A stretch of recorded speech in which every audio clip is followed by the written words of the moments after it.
నా పేరు డాక్టర్ కొట్టే చెన్నై, రిటైర్డ్ ప్రిన్సిపాల్ను మరియు నంద్యాల జిల్లా బీజేపీ అధికార ప్రతినిధిని కూడా. సిఏఏ అంటే ఈ సూడో సెక్యులరిస్టులకు ఎందుకంత ఉలికిపాటు?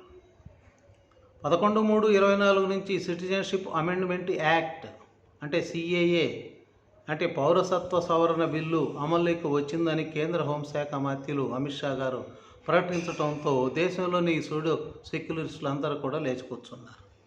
కేరళలో ముస్లింలను ముఖ్యంగా సిమీని, పిఎఫ్ఐని, ఎస్డిపిఐని పెంచి పోషిస్తున్నటువంటి లెఫ్ట్ ప్రభుత్వ అధినేత విజయన్ గారు కేరళలో దీన్ని అమలు చేయమని ఆయన ఓంకరించారు. అలాగే ఈ దేశం మాది కాదు, సనాతన ధర్మాన్ని నాశనం చేయాలి అనేటటువంటి నాస్తిక డిఎంకే ముఖ్యమంత్రి స్టాలిన్ గారు కూడా తమిళనాడులో దీన్ని అమలు చేయమంటారు. ఈ నాస్తికులు కూడా ఆ మతాల మీద ఎందుకు అంత ప్రేమ అర్థం కాదు.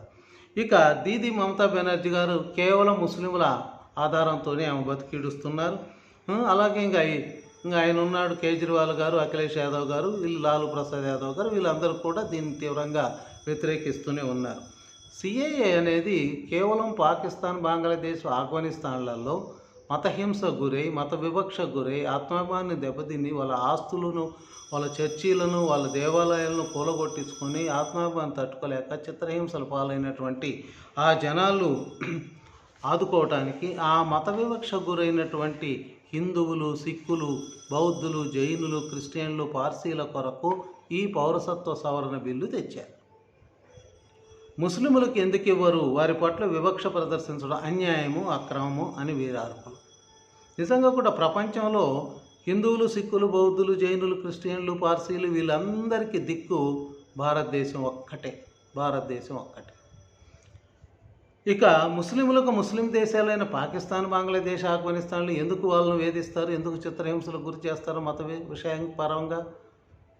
అయినా వాళ్ళకి ఏదైనా బాధ కలిగితే ఆదుకోవటానికి ప్రపంచంలో 56 ముస్లిం దేశాలు ఉన్నాయి. మరి హిందువులకు, సిక్కులకు వాళ్ళకు మాత్రం ఉండేది ఒకటే. మరి అయితే ఇక్కడ 11 ఏళ్ళు ఈ దేశంలో రిఫ్యూజీగా వస్తే అతను 11 ఏళ్ళు ఉంటే అతనికి పౌరసత్వ హక్కు వస్తుంది. కాకపోతే వీళ్ళకి ఇచ్చిన ఈ సిఏఏ బిల్లులో ఒక 5 ఏళ్ళు తగ్గించారు. 5 ఏళ్ళు ఉంటే చాలు అన్నారు. అది వీళ్ళకి ఇచ్చిన వెసులుబాటు. ముస్లింలకు 11 ఏళ్ళు ఉంటే ఆటోమేటిక్గా వాళ్ళ పౌరసత్వం వస్తుంది. అందులో బాధపడేది ఏమీ లేదు. అయినా ఈ సిఏఏ అనేది బీజేపీ కనిపెట్టలే. దీన్ని మొదట తెర మీదకి తెచ్చినవాడు మన జాతిపిత గాంధీ మహాత్ముడు గారు. 1947 డిసెంబర్లో పాకిస్తాన్ నుంచి వలస వచ్చేటటువంటి ఆ బాధలు చూడలేక ఈ సిఏఏను అమలు చేయమని చెప్పి నాటి ప్రభుత్వాన్ని కోరాడు మహాత్మా గాంధీ గారు. అలాగే సిఏను అమలు చేయాలని చెప్పేసి నాటి ప్రధాని జవహర్లాల్ నెహ్రూ గారు చాలా ప్రయత్నించారు పాపం. దాన్ని పడనీయలేదు. ఆ తర్వాత 2007లో సిపిఐ నేత భూపేష్ గుప్తా, ప్రకాష్ కారత్ గారు వాళ్ళు కోరారు. ఇంకా ఈ విభజన బాధితుడు స్వయంగా చూసినటువంటి మన మాజీ ప్రధాని మన్మోహన్ సింగ్ గారు తన పరిపాలన కాలంలో దాన్ని అమలు చేయాలని ఆయన కోరాడు. కానీ ఆయన మాటలు కూడా చెల్లుబాటు కావట్లేదు. ఆ రకంగా ఈ హిందూ వ్యతిరేకులు ఇన్ని రోజులు దాన్ని అమలు చేయకుండా విపరీతమైన బుజ్జగింపు ధోరణితో దాన్ని అడ్డుకుంటూ వచ్చారు. ఇప్పుడు ఈ కాంతసీకుల బాధలు చూడలేక కొన్ని ఏళ్లుగా దాన్ని అమలు చేయాలని చెప్పేసి ఈ 2019లో ఒక చట్టంగా దీన్ని తీసుకొచ్చారు. మధ్యలో ఈ కరోనాని, ఇతర వీళ్ళ వ్యతిరేకత, వీళ్ళ కారణాలతోటి కాస్త లేటే ఇప్పుడు ఇంప్లిమెంట్ చేయాలని చూశారు. దీన్ని వారి పెద్దలు చెప్పిన మాటలే, కాంగ్రెస్, కమ్యూనిస్టు పెద్దలు చెప్పిన మాటలనే మరి ఇప్పుడు వీళ్ళు వక్రీకరించి బీజేపీనే ఇదంతా చేస్తుంది, మత ప్రాతిపదికన చేస్తుంది అని చెప్పేసి బురద జల్లుతున్నారు. రేపటి ఎన్నికల్లో పాపం వాళ్ళ సానుభూతి పొంది ఆ 4 ఓట్లు సంపాదించాలనేది వీళ్ళ ప్లాన్.